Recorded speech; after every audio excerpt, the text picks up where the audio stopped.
امام حسین کا راستہ روکنے کے لیے سب سے پہلے یزید کی فوج سے جو شخص آیا تھا اس کو حر بن یزید کہتے ہیں. حر بن یزید الریاعی 1000 کا لشکر لے کر کے یہ امام حسین کا راستہ روکنے آئے. 2 دن تک ادھر ادھر گھماتے رہا اور جب جب نمازیں ہوتی رہی امام حسین مصلی امامت پر ہیں اور یہ یزیدی اقتدا بھی کر رہے ہیں. ہر جماعت امام حسین کے پیچھے ہو رہی ہے.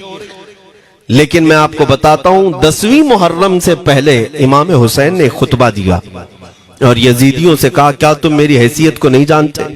میں فاطمہ زہرا کا بیٹا ہوں، حیدر کرار کا نور نظر ہوں، رسول اللہ کا نواسا ہوں. میری نسبتیں کیا تمہیں نہیں معلوم؟ تم میرے خون سے اپنے ہاتھوں کو نہ رنگو.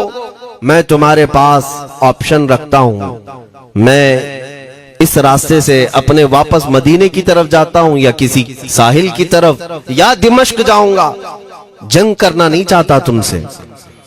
یہ 3 آپشن جب امام حسین نے رکھا تو یزیدیوں نے ایک کو بھی قبول نہیں کیا. وہ جنگ کرنا ہی چاہتے تھے، امام حسین کے خون کے ساتھ کھیلنا ہی چاہتے تھے.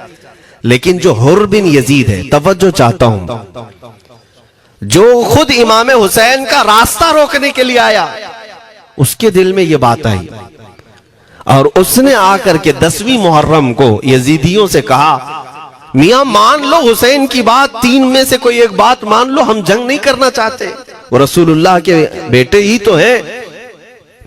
تو سارے جو سپہ سالار بڑے بڑے تھے، عمرو بن سعد، شمر وغیرہ، حر بن یزید سے کہنے لگے تجھے کون کہتا ہے فیصلہ کرنے کے لیے؟ تو سپاہی ہے، 1000 کی نفری تیرے ساتھ دی گئی ہے، بس اگر تجھے ہمارے ساتھ رہنا ہے تو میدان میں جمع رہ ورنہ چلا جا، تو صلح کی باتیں مت کر.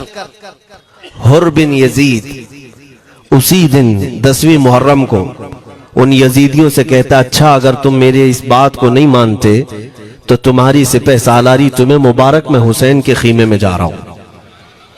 جو یزید کی طرف سے آیا تھا وہ کدھر چلا گیا؟ مولا حسین کے خیمے میں. کب؟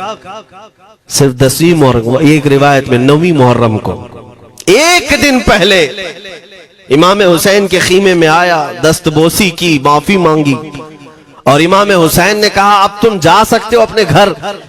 حر بن یزید نے کہا میں اس وقت تک اب آپ کا ساتھ نہیں چھوڑوں گا جب تک میرے جسم میں آخری سانس باقی رہے، میں آپ کے ساتھ رہوں گا.